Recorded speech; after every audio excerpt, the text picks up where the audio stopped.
Triple H's press conference. So, damn, I can't even remember the website. I pulled this off. I'm sorry.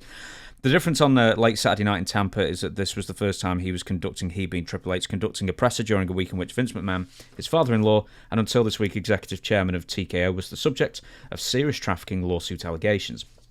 Questions about Levesque's knowledge of the events laid out in the lawsuit did come, but while he likely couldn't comment on an ongoing legal matter anyway, his answers and non-answers were telling in their own way. I did not, Levesque said, when asked by Brandon Thurston of WrestleNomics if he had read the lawsuit. I think Cody Rhodes mentioned that we all found out real time when you were, and that's the truth. A few questions earlier, he was also asked by John Alba of Fightful what he might... I'm sorry, I haven't got my glasses on. In fact, my glasses are here. Here we go. That's better. A lawsuit during the time he was trying to vote McMahon out of power and how allegations might affect WWE's relationship with partners moving forward. A relevant question since Slim Jim briefly pulled out of sponsorship with the Royal Rumble before returning after McMahon resigned. Triple H said, I'm going to do exactly what you would expect me to do here, Levesque said. Look, we just had an amazing week, quote unquote. And I just said a 10-year, $5 billion Netflix deal, Rock joining our board. We just sold out the Royal Rumble, put 48,000 people in Tropicana Field. I choose to focus on the positives. So, in a week like this, Triple H says, with his father-in-law resigning, and it's got to be one of the worst weeks in WWE history, that it's been an amazing week. Well,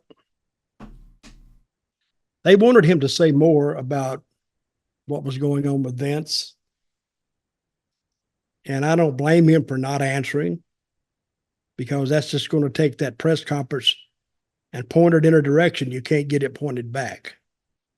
So whether they liked it or not, I think he should have said just no comment. I can't comment on that. It's an ongoing matter. And go. That's what the spokesman for President Biden does.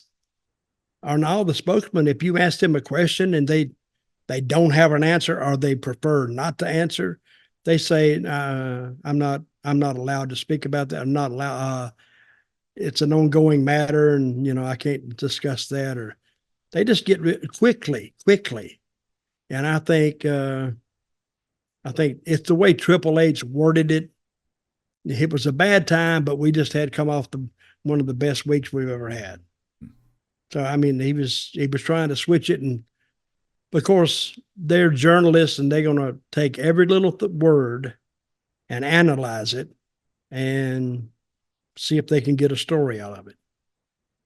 So I don't think he answered it badly, but I think he didn't answer it in a way that suited them. It might have been better to do like a pre-prepared statement at the beginning and just said, I'm not taking any questions on Vince. Yeah.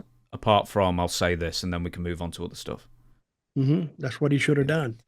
Now, who advised him? Who advised him on what to do out here? This is the Scrum, right? Mm-hmm. Your favorite thing? I love Scrums.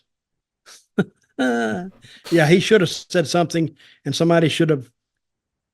A lawyer or a legal representative should have give him the verbiage for that, so he can read it and be done with it. Or be done with it. You're not going to be done with it, but you can be done with it for that press conference or that scrum. Love that word. That's an English word, isn't it? Yeah, like a rugby scrum, I guess, but, press scrums. Scrum. It just sounds kind of dirty. Let's think about scrum. Of all the things sounds you've like read. Scum, huh? I was going to say, of all the things you've read in the last week, and that sounds dirty. Goodness me.